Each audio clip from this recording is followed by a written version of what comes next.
Hello guys, Radhika Sharma family vlog में आपका हार्दिक स्वागत है। तो देखिए, मैं और नंदनी अब मेकअप करने जा रहे हैं और हम नहा के आए हैं दोनों। तो अब हम नहा धो के थोड़ा सा मेकअप कर लेते हैं। तो मैं लगाने जा रही हूँ सनस्क्रीन लोशन क्रीम। तो सनस्क्रीन लोशन क्रीम लगाने से क्या होता है, धूप में जाए तो चेहरे पे कोई दिक्कत नहीं आती और इससे जो किरण पड़ती है चेहरे पे वो चेहरा खराब नहीं होता।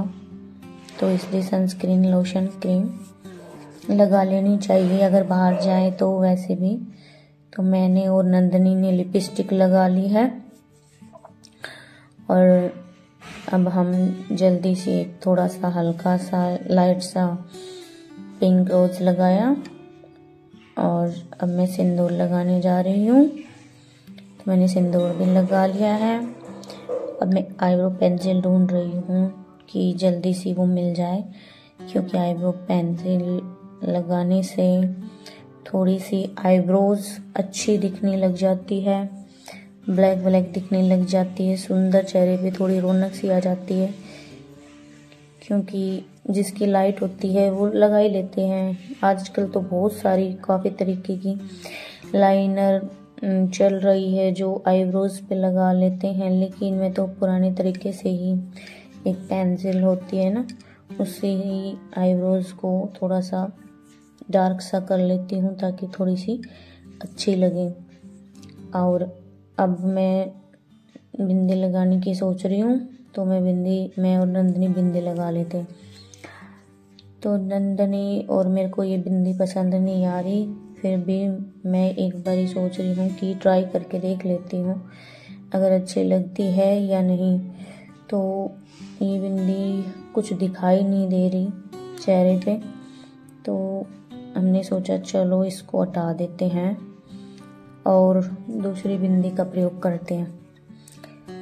तो मैं देख रही हूँ मेरे पास काफ़ी बिंदियाँ है वैसे तो, लेकिन मैं थोड़ा सा सामान रखती हूँ, इधर उधर हो जाता है मेरा सामान सारा। तो डेली यूज में जो शादीशुदा लेडीज होती है जितना मेकअप करती हैं, बिंदी लिपस्टिक और सिंदूर वगैरह इतना ही मैं करती हूँ। इससे ज़्यादा मेकअप करना मुझे पसंद नहीं है, तो मैं इतना मेकअप नहीं करती हूँ। तो अब मैंने दूसरी बिंदी लगा ली है, तो छोटी सी बिंदी लगा ली है। चलो डेली यूज़ के हिसाब से छोटी बिंदी सही रहती है। तो अब मैं नंदनी के लिए नंदनी थोड़ी बड़ी बिंदी लगाती है, तो नंदनी की चमकदार बिंदी होती है, तो मैं नंदनी को बिंदी लगा रही हूँ, क्योंकि नंदनी को बिंदी लगाए बिना अच्छा नहीं लगता। तो नंदनी ने बिंदी लगा ली है। नंदनी सुंदर सी लग रही है, क्योंकि नंदनी बिंदी लगा के बड़ी सुंदर लगती है, क्योंकि इसने पिंक कलर की लाइट फ्रॉक डाल रखी है हाफ स्लीव की। और हाफ स्लीव में तो आपको पता ही है बच्चे सुंदर लगते ही हैं। तो गाइस, मेरा थोड़ा सा मेकअप करके मेरी शक्ल कैसी लग रही है, वो जैसी भी लग रही है ठीक है। और हमारी नंदनी तो शुरू से ही मैडम है और मैडम ही रहेगी। तो हमारी नंदनी तो बड़ी सुंदर लग रही है। ये मेरे साथ बैठ के मेकअप करवाती है खुद का। तो मैं और नंदनी ने मेकअप के लिए बस इतना ही करते हैं, हम बिंदी लिपस्टिक लगा लेते हैं, बस कहीं जाते हैं तब भी इतना ही करते हैं, क्योंकि मेकअप मैं करती ही नहीं हूँ, ना ही मेरे पास इतना मेकअप है, बस है लेकिन मैं करती नहीं हूँ इतना का है। अब मैं ये सोच रही थी कि नेल पेंट लगा लेते हैं, लेकिन मेरा मन नहीं आज नेल पेंट लगाने का, तो सोचा छोड़ो। तो मैंने सोचा थोड़ा परफ्यूम लगा लेते हैं। परफ्यूम लगाने से क्या होता है, थोड़ी सी अच्छा सा महसूस होता है, तो थोड़ा परफ्यूम लगा लेते हैं। तो मैंने वो बंद कर दिया है ड्रेसिंग। अब मैं जा रही हूँ बालों को कंघी करने के लिए, और नंदनी भी तैयार हो गई है। नंदनी के तो बाल है ही नहीं, नंदनी बाल वाएगी कैसे। तो मैं बालों में कंघी करने जा रही हूँ। अब मैं बालों में कंघी करने के बाद मैं मंदिर में पूजा करती हूँ। तो पवन कुमार जी फूल ले आए हैं पूजा के लिए। तो चलो पूजा करते ही, हमारा प्यारा सा मंदिर है। तो मैं आ गई हूँ पूजा करने के लिए। मैंने जल प्रभावित कर दिया है ताकि शुद्ध हो जाए मंदिर। अब मैं पूजा करने के लिए जा रही हूँ। तो गाइस, ये चंदन है। ये चंदन में थोड़ा सा स्टैंड इधर सरका लेती हूँ क्योंकि कोई बनाने वाला तो है नहीं। तो स्टैंड सरका के चंदन लगाना ज़रूरी होता है। प्रियाजू को चंदन बहुत पसंद है। तो मैंने फूल भी ले आए और मैं अगरबत्ती कर रही हूँ। तो अगरबत्ती कर रही हूँ, माचिस जला रही हूँ। माचिस जलने का नाम नहीं ले रही क्योंकि माचिस थोड़ी ख़राब सी हो रही है। तो सोच रही हूँ कि जल जाए, लेकिन जल नहीं रही माचिस। तो क्या करें, तो अंदर से मैं माचिस लेने जा रही हूँ क्योंकि माचिस जलने का नाम नहीं ले रही। अगरबत्ती सुबह सुबह मैं अगरबत्ती धूप बत्ती करती हूँ। दिया मैं शाम को जलाती हूँ क्योंकि सुबह एनवायरनमेंट थोड़ा सा शुद्ध और खुशबूदार होना चाहिए। तो मैं बत्ती कम करती हूँ, अगरबत्ती या धूप बत्ती करती हूँ। और देख लो, अब माचिस नहीं जल रही है। तो मैं अंदर से दूसरी माचिस लेके आऊँगी। तो मैं प्रियाजू के बारे में बताती हूँ। प्रियाजू देख रहे हो आप, कितनी सुंदर लग रही है फ़ोटो प्रियाजू की। देख रहे हो कितनी सुंदर हमारी प्रियाजू, हमारी नंदनी, हमारी राधा रानी कृपामयी सरकार। तभी तो कान्हा जी को राधा रानी इतनी प्रिय है क्योंकि प्रियाजू तो है ही इतनी सुंदर कि इनके सामने किसी का रूप इतना सुंदर नहीं है। और प्रियाजू तो बहुत कृपामयी सरकार है। इन्होंने सबकी ज़िंदगी पलटी है। आज तक जो इनके भक्त रहे हैं, सब पे कृपा की है। हमारे ऊपर भी काफ़ी कृपा की है। हम इनके पीछे जी रहे हैं। हम इन्हें बाल स्वरूप में भी मानते हैं और बाल स्वरूप में बेटी का इनको हक दिया हुआ है। प्रियाजू हमारी, जब तक हम जिएंगे जब तक हमारी बेटी ही रहेगी। और प्रियाजू की पूजा करने में जो आनंद आता है वो किसी की पूजा करने में नहीं आता। और मैं राधा कृपा कटाक्ष के बारे में भी आपको बताऊंगी कि राधा कृपा कटाक्ष करने से जो मन में शांति मिलती है, जो आनंद मिलता है, वो किसी में नहीं मिलता। तो ज़रूर वृंदावन जाइए, राधा कुंड पे भी जाइए, बरसाना होके आइए। जो आनंद आपको वहाँ मिलेगा वो कहीं नहीं मिलेगा। तो चलो, अगरबत्ती जल चुकी है, अब मैं पूजा कर लेती हूँ प्रियाजू की। तो मैं प्रियाजू की पूजा कर रही हूँ। प्रियाजू की आरती भी बड़ी इतनी शांति में है कि सुनते ही बहुत आनंद आता है। लेकिन हम इसमें बता नहीं सकते, आरती को चला नहीं सकते। ये यूट्यूब के खिलाफ होता है कि हम किसी का सॉन्ग लेके हम अपनी मर्जी से अपनी ही शब्द रख सकते हैं, दूसरे अन्यथा किसी के शब्द नहीं रख सकते हैं। तो चलो, आज मेरा प्रदोष व्रत है तो मैं जा रही हूँ प्रदोष व्रत के लिए। तो ये देखिए गाइस, ये हमारे हरे भरे खेत हैं जो मिर्च के हैं, जो मिर्च लगा रखी है। गाइज, कैसे हो आप सब? आई होप आप सब स्वस्थ होंगे और मस्त होंगे। राधिका शर्मा फैमिली व्लॉग में आपका हार्दिक स्वागत है। तो देख रहे हो, मैं घूम के आई हूँ और ये देखिए हमारे हरे भरे खेत। ये देखिए हमारे हरे भरे खेत। तो गाइज, सुबह सुबह घूमना बहुत ज़रूरी होता है। अगर हम सुबह सुबह घूमते हैं तो हमारा शरीर स्वस्थ रहता है। तो चलो, आज के ब्लॉग में हम यही जानकारी देते हैं आपको बैठकर। तो गाइज, मैंने बताया कि घूमना हमारे शरीर के लिए कितना स्वस्थ होता है। तो सुबह सुबह कितने भी बजे उठो, चाहे कितने भी बजे उठो, लेकिन एक चक्कर जरूर लगाए घूमने का, क्योंकि घूमने से शरीर में डिटॉक्सिफाइन होता है और शरीर का ब्लड सर्कुलेशन अच्छा होता है। डायबिटिक ख़त्म होती है। पैरों का जैसे हम जो पैर होते हैं उनके जब तलवे होते हैं, जब ज़मीन पे टिकते हैं, चलते हैं, तो जो एक्यूप्रेशर होते हैं पैरों के अंदर, वो एक्यूप्रेशर धीरे धीरे करके काम करने लग जाते हैं। जो डेड हो चुके हो वो डेड से धीरे धीरे इम्प्रूवमेंट में आना स्टार्ट हो जाता है। और घूमने से मतलब मन में और माइंड में पॉजिटिविटी की एनर्जी आती है, एक हमारे दिमाग में एनर्जी आती है, पॉजिटिविटी एनर्जी आती है। तो घूमना बहुत ज़रूरी है, घूमिए और योग कीजिए। अगर हम योग करते हैं और घूमते हैं तो हमारा शरीर धीरे धीरे धीरे धीरे फिर से रिकवरी शुरू हो जाती है। जैसे कोई गाड़ी होती है, उसकी सर्विस करवाते हैं तो उसके बाद वो धीरे धीरे नॉर्मली फिर से ऐसी चलती है ना, जैसे कि भाई फिर से नहीं हो, है ना, ऐसे चलती है ना। ऐसे ही हमारा शरीर जो काफ़ी धातु हार्मोन से और बना हुआ है, और इसमें एक वात, पित्त और कफ होता है। अगर इनमें से कोई सा भी बिगड़ जाता है शरीर में तो शरीर में काफ़ी हानि हो जाती है। शरीर में नई बॉडी में नई मतलब सिम्टम्स आने और डिजीज आनी शुरू हो जाती है। इसलिए हमें जब भी हम डॉक्टर के पास जाएंगे तो वो कहेंगे कि माता जी आप घूमा करो, मैडम जी आप घूमा करो, सर आप घूमा करो। क्योंकि घूमने से क्या होता है, जो पैर के और एडियो के एक्यूप्रेशर है वो धीरे धीरे स्टोर होने शुरू हो जाते हैं। और जैसे ही वो रीस्टार्ट होते हैं तो शरीर में धीरे धीरे जो नसें ब्लॉक हो चुकी है, जो एक्टिविटी, जो ब्लड एक्टिविटी काम करना बंद कर गया था, ऐसे ही वो फिर से उसका बार बार संचार होना शुरू हो जाता है। तो हमें घूमना ज़रूरी है, ज़्यादा नहीं। जैसे बहुत सारे लोग कहते हैं कि हमसे उठा नहीं जाता, हम कैसे क्या करें क्या नहीं।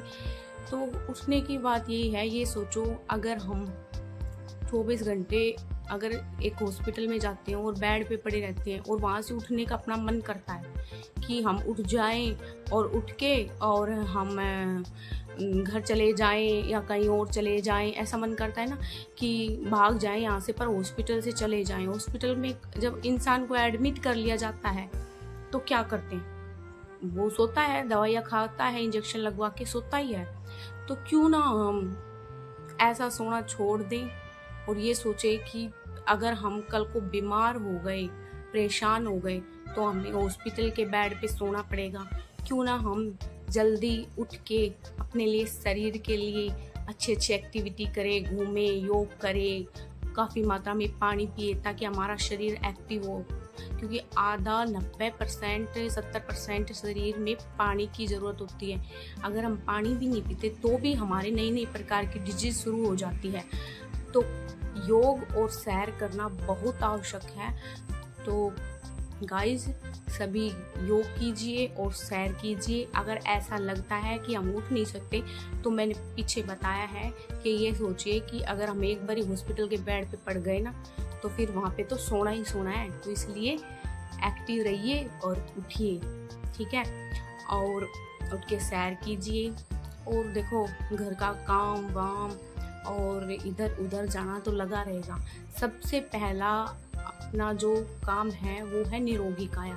अगर हमारा शरीर स्वस्थ है तो हमारे रिश्ते बने रहेंगे, चाहे वो रिश्ता हस्बैंड का हो, वाइफ का हो, बच्चों का हो, माता पिता का हो या रिलेशनशिप रिश्तेदारों का हो, ठीक है। अगर हमारा शरीर ही ठीक नहीं है तो हमें कोई नहीं पूछेगा, ये कहेगा कि ये तो बीमार है, चलो छोड़ दो इसको। और जिस लोगों से आप बहुत ज़्यादा प्रेम करते हैं, अपने बच्चे हो, वाइफ हो, वो भी नहीं पूछेंगे। क्योंकि सबसे बड़ी बात है निरोगी काया। अगर हमारी निरोगी काया है तो हमें कोई पूछेगा नहीं, तो कोई नहीं पूछेगा। इसलिए सबसे पहला नियम यही है कि हम अपने शरीर के बारे में सोचेंगे। अगर हम अपने आप से प्यार करते हैं, अपने शरीर से प्यार करते हैं, तो ये सोच लेना कि बीमारी आपके पास नहीं आएगी बिल्कुल भी, चाहे कुछ भी हो जाए। इसलिए सैर करो, योग करो। और देखो मैं इतने पसीने में भी आपको ये सलाह दे रही हूँ। क्यों दे रही हूँ? क्योंकि मैं चाहती हूँ कि जो भी मेरी वीडियो देखे वो सारे स्वस्थ रहे और मस्त रहे। इसलिए सैर करो, घूमो फिरो और खुश रहो। इसलिए आज से जो भी मेरी वीडियो देख रहा है वो 5 बजे ज़रूर उठ के सैर करेगा। और मैं भी आपको दिखाऊंगी मॉर्निंग में कि मैं भी जाती हूँ अब सैर करने के लिए, क्योंकि मैं भी काफ़ी बीमार रहती थी।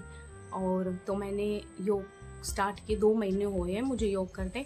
तो योग स्टार्ट किए मैंने, तो जैसे जैसे योग स्टार्ट किए तो मेरा वज़न काफ़ी ऐसा भारी भारी सा हो गया था। तो वज़न कम हुआ, मेरा दिमाग एक्टिव हुआ, मेरा मन करता है काम करने में। अब मैंने घूमना भी स्टार्ट कर दिया, तो अब मैं घूमूंगी भी और योग भी करूँगी। और काफ़ी मात्रा में पानी पीना चाहिए। कुछ भी मत खाओ, कुछ भी मत खाओ, चाहे सूखी 2 रोटी खा लो, लेकिन पानी बहुत ज़रूरी आवश्यक है, क्योंकि बॉडी में अगर पानी होगा तो वो हर डिजीज़ से जीत लेगा। ठीक है। और सबसे बड़ी मेन बात, आजकल एक बीमारी चल रही है कैंसर, वो मैं बता देती हूँ किस चीज़ से होती है, कि कैंसर किस चीज़ से होते हैं। कैंसर A+ मतलब ए विटामिन की कमी के कारण होती है। तो कुछ भी ना करो तो बादाम ले आओ या चने ले आओ, वो ज़रूरी खाओ, क्योंकि बादाम में विटामिन ए नहीं, जो हमारी बॉडी में विटामिन ए की कमी के कारण ये सेल्स उत्पन्न होते हैं ना कैंसर के, वो ख़त्म हो जाते हैं और वो हम पे हैवी नहीं होते। और जैसे ही वो लो पड़ेगा विटामिन ए, तो हम कैंसर के शिकार हो सकते हैं। ऐसे कहते हैं ना कि ये तो दारू भी नहीं पीता था, ये तो सिगरेट भी नहीं पीता था, ये तो कुछ खाता पीता भी नहीं था, फिर भी इसको कैंसर हो गया। ऐसे कैसे हो गया? तो वो उसी के कारण होता है, विटामिन ए की कमी के कारण। अगर हम विटामिन ए की पूर्ति रखते हैं तो हम कभी भी कैंसर से पीड़ित नहीं हो सकते। तो याद रखना, विटामिन ए की कमी पूरी कौन कर सकता है? या तो अमीनो एसिड कर सकता है, जिसमें मछली का तेल होता है, या बादाम होते हैं, या अंडा होता है, या पनीर होता है, या चने होते हैं। यही होते हैं। क्यों हम आगे चल के महंगी महंगी दवाइयाँ खाएं? क्यों ना हम खाना ही खा लें? क्यों हम ऐसे सोचे कि आज ये सब्जी नहीं बनाए, आज वो सब्जी नहीं बनाए, आज ये नहीं खाए, वो नहीं खाए? क्यों? 700-700 रुपये फीस भी तो दे के आते हो डॉक्टरों की, वो देनी बंद कर दो। 700 रुपये की फ्रूट लग के खाओ, कितना आनंद आएगा। शरीर भी स्वस्थ, बच्चे भी स्वस्थ, और घरवाली भी खुश, और माँ बाप भी खुश। 700 रुपये में बहुत काफ़ी फ्रूट आ जाते हैं। इसलिए अपनी फीस देना बंद करिए डॉक्टर को, और स्वस्थ रहिए। और खाने पीने के लिए बिल्कुल भी लापरवाही मत कीजिए। और खाने पीने के लिए ये भी मत सोचिए कि ये महंगा है, ये महंगा है। महंगी तो दवाइयाँ भी होती है, और उनके हम रेट पूछते नहीं है। जो डॉक्टर मेडिसिन वाला मांगता है वो ही हमें पैसे देने पड़ते हैं, चाहे वो कितने ही मांगो, चाहे 5,000, 10,000, 20,000, 25,000, चाहे कितने भी मांगो, उनको हमें देने पड़ते हैं। इसलिए कभी भी रेडी वालों से या फ्रूट वालों से ये बहस मत करो कि ये कम लगा ले, ये ज़्यादा लगा ले, ये इतने का है, इतने का है। भाई मैं मानती हूँ कि 1,000 रुपये की भी अगर तुम सब्जी और फ्रूट्स खाते हो ना, तो वो 1 हफ्ता आराम से या 2 हफ्ता आराम से चल जाएगा, जो वहाँ फीस देख के आते हो। तो यहाँ कीजिए इन्वेस्ट अपने शरीर पे, और स्वस्थ रहिए। और राधिका शर्मा फैमिली ब्लॉग को देखना ना भूलें, क्योंकि मैं आपके लिए अच्छी अच्छी बातें लेके आऊँगी मेरे ब्लॉग में। और मैं थोड़े से खेत दिखा देती हूँ आपको कि हमारे इधर हरियाली और हरा भरा है। ठीक है। और फिर मैं मेरे ब्लॉग में देखो, मैं मेरे ब्लॉग में कुछ भी जैसे घर परिवार ये वो मेरे से नहीं डाला जाता। मैं चाहती हूँ मेरा ब्लॉग सबसे अच्छा और बेस्ट हो, क्योंकि बहुत सारे लोग क्या करते हैं, ब्लॉग में बहुत कुछ दिखाते हैं कि खाना खा रहे हैं, बाहर जा रहे हैं, फलाने जा रहे हैं, दिखते जा रहे हैं। देखो लोग क्या यूट्यूब पे जो क्या सर्च करते हैं, यही सर्च करते हैं ना कि हमें कुछ मिले यूट्यूब से, है ना। यही सर्च करते हैं कि हमें कुछ मिले। अगर हम अपनी घर गृहस्थी दिखाएंगे तो वो ये कोई चाहते हैं, वो तो इंटरेस्ट है, हाँ तो वो तो इंटरेस्ट है। तो भाई मैं तो मेरे ब्लॉग में अच्छी अच्छी बातें बताती हूँ आपको। आप जरूर देखिए मेरे ब्लॉग को, और देखना ना भूले राधिका शर्मा फैमिली ब्लॉग को सब्सक्राइब कर देना, और घंटी का बटन जरूर दबा देना, क्योंकि घंटी से आपको नोटिफिकेशन मिलते रहेंगे कि मेरी वीडियो आ रही है या नहीं आ रही है। तो जय जय श्री राधे श्री हरिदास, मेरे साथ ऐसे ही बने रहिए। तो पेड़ वेड़ लगाइए अपने घर में, घर को स्वस्थ बनाइए। ये दिखा देती हूँ मैं हरियाली।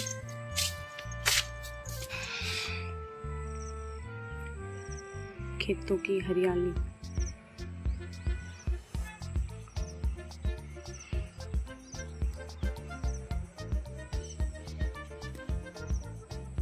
तो बाय गाइज, मेरे साथ बने रहिए राधिका शर्मा फैमिली व्लॉग में।